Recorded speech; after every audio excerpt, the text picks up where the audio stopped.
सभी श्रोताओं को मेरा सादर प्रणाम।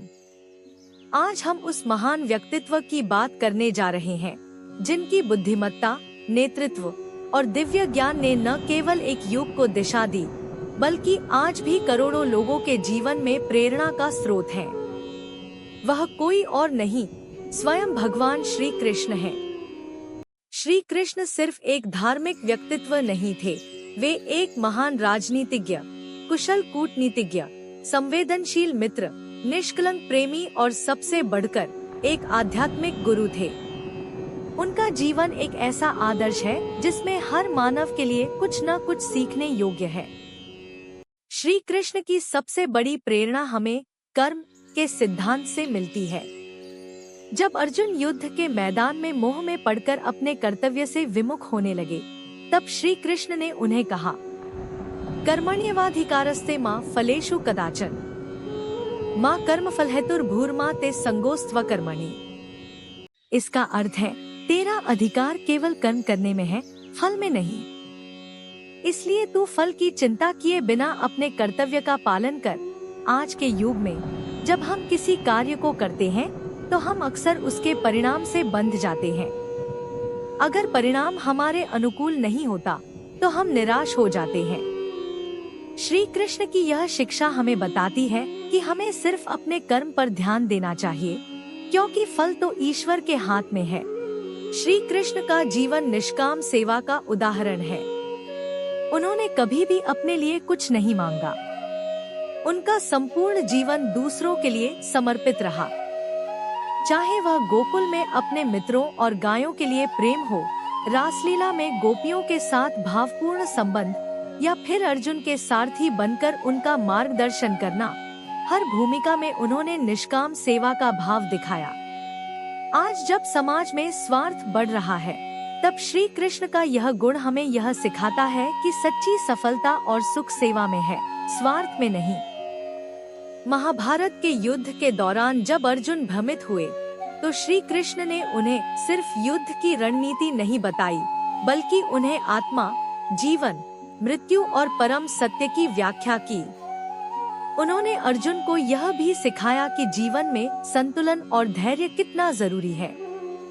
श्री कृष्ण कहते हैं, योगस्थः कुरु कर्माणि संगं त्यक्त्वा धनंजय सिद्ध सिद्ध्योः समो भूत्वा समत्वम योग उच्यते।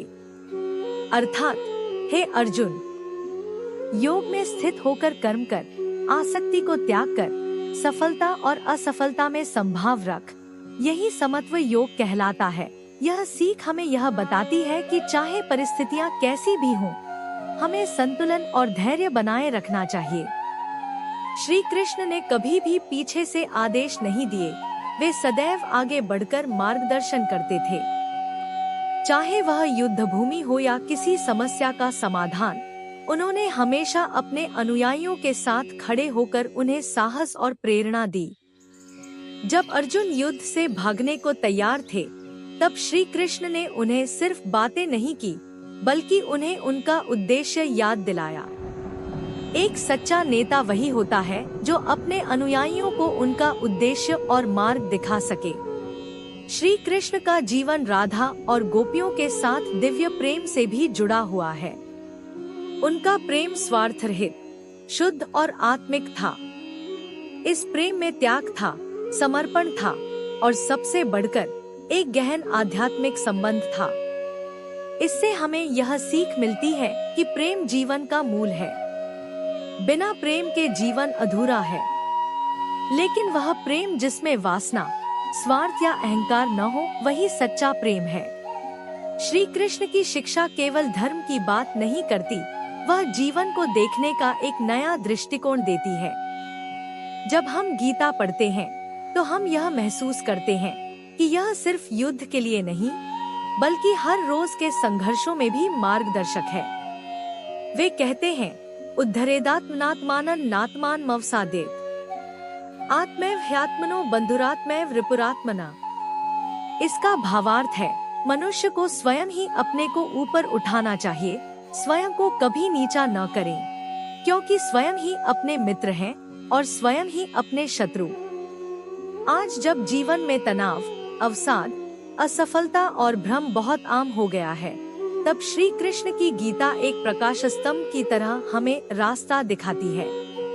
उनकी बातें हमें बताती हैं कि कर्म करो, फल की चिंता मत करो, स्वार्थ छोड़कर सेवा करो, सफलता असफलता में समान भाव रखो। नेतृत्व वही है जो दूसरों को ऊपर उठाए। प्रेम को जीवन में स्थान दो, स्वयं के प्रति सजग बनो।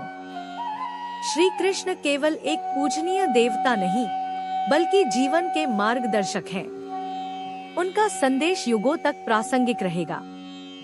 तो आइए हम सब श्री कृष्ण की शिक्षाओं को अपने जीवन में अपनाएं और एक ऐसा जीवन जिए जो कर्म, प्रेम, संतुलन और सेवा से भरा हो।